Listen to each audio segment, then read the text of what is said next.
एक वन प्रदेश में एक बहुत बड़ा तालाब था। हर प्रकार के जीवों के लिए उसमें भोजन सामग्री होने के कारण वहाँ नाना प्रकार के जीव, पक्षी, मछलियाँ, कछुए और केकड़े निवास करते थे। पास में ही बगुला रहता था, जिसे परिश्रम करना बिल्कुल अच्छा नहीं लगता था और उसकी आँखें भी कमज़ोर हो चुकी थी।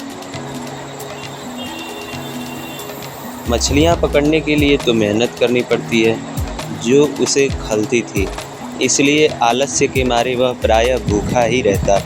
एक टांग पर खड़ा यही सोचता रहता कि क्या उपाय किया जाए कि बिना हाथ पैर हिलाए रोज भोजन मिले।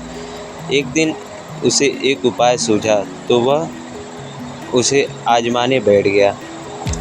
बगुला तालाब के किनारे खड़ा हो गया और लगा आंखों से आंसू बहाने।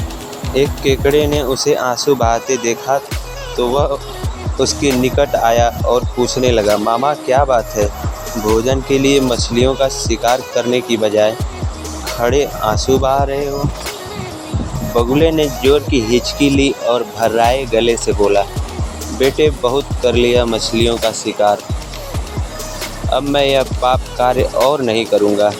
मेरी आत्मा जाग उठी है, इसलिए मैं निकट आई मछलियों को भी नहीं पकड़ रहा हूँ। तुम तो देख ही रहे हो।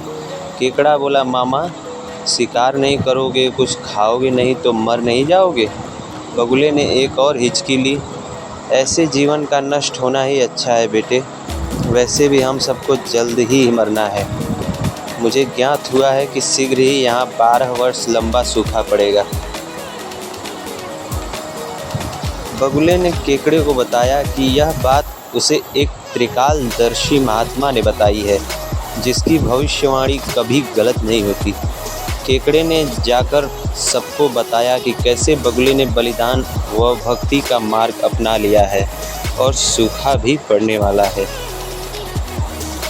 उस तालाब के सारे जीव, मछलियाँ, केकड़े, कछुए, बत्तख व सारस आदि दौड़े दौड़े बगुले के पास आए और बोले, भगत मामा अब तुम ही हमें कोई बचाव का रास्ता बताओ, अपनी अक्ल लड़ाओ, तुम तो महाज्ञानी बन ही गए हो।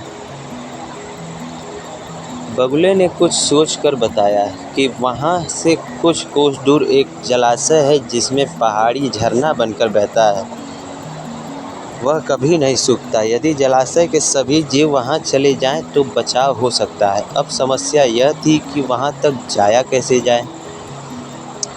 बगुले भगत ने यह समस्या भी सुलझा दी। मैं तुम्हें एक एक करके अपनी पीठ पर बिठाकर वहाँ तक पहुँचाऊँगा, क्योंकि अब मेरा सारा शेष जीवन दूसरों की सेवा करने में ही तो गुजरेगा। सभी जीवों ने गदगद होकर बगुला भगत की जय के नारे लगाए। अब बगुला भगत के पौ 12 हो गई। वह रोज एक जीव को पीठ पर बिठाकर ले जाता और कुछ दूर ले जाकर एक चट्टान के पास जाकर उसे पटक पटक कर मार डालता और खा जाता। कभी मूड हुआ तो भगत जी 2 फेरे भी लगा लेते और 2 जीवों को चट कर जाते। तालाब में जानवरों की संख्या घटने लगी। चट्टान के पास मरे जीवों की हड्डियों का ढेर बढ़ने लगा और भगत जी की सेहत बनने लगी। खा खा कर वह खूब मोटे हो गए। मुंह पर लाली आ गई और पंख चर्बी के तेज से चमकने लगे।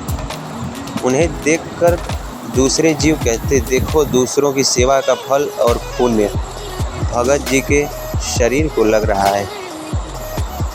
बगुला भगत मन ही मन खूब हंसता। वह सोचता कि देखो दुनिया में कैसे कैसे मूर्ख जीव भरे पड़े हैं, जो सबका विश्वास कर लेते हैं। ऐसे मूर्खों की दुनिया में थोड़ी चालाकी से काम लिया जाए तो मज़े ही मज़े हैं। बिना हाथ पैर हिलाए खूब दावत उड़ाई जा सकती है। बहुत दिन यही क्रम चला। एक दिन केकड़े ने बगुले से कहा, मामा तुमने इतने सारे जानवर यहाँ से वहाँ पहुँचा दिए, लेकिन मेरी बारी अभी तक नहीं आई। भगत जी बोले, बेटा आज तेरा ही नंबर लगाते हैं, आजा मेरी पीठ पर बैठ जा। केकड़ा खुश होकर बगुले की पीठ पर बैठ गया। जब वह चट्टान के निकट पहुंचा तो वहां हड्डियों का पहाड़ देखकर केकड़े का माथा ठनका। वह हकलाया, यह हड्डियों का ढेर कैसा है? वह जलाशय कितनी दूर है मामा? बगुला भगत ठाठा करके खूब हंसा और बोला, मूर्ख, वहाँ कोई जलाशय नहीं है। मैं एक एक को पीठ पर बिठाकर यहाँ लाकर खाता रहता हूँ और आज तू मरेगा। केकड़ा सारी बात समझ गया। वह सिहर उठा और परंतु उसने हिम्मत न हारी और तुरंत अपने पंजों को आगे बढ़ाकर उसने दुष्ट बगुले की गर्दन दबा दी और तब तक दबाए रखी जब तक कि उसके प्राण पखेरु न उड़ गए। फिर केकड़ा बगुले भगत का कटा सिर लेकर तालाब पर लौटा और सारे जीवों को सच्चाई बता दी। कैसे दुष्ट बगुला भगत उन्हें धोखा देता रहा। सीख, किसी की भी बातों पर आंखें मूंद कर विश्वास नहीं करना चाहिए। मुसीबत में धीरज व बुद्धिमानी से ही कार्य करना चाहिए।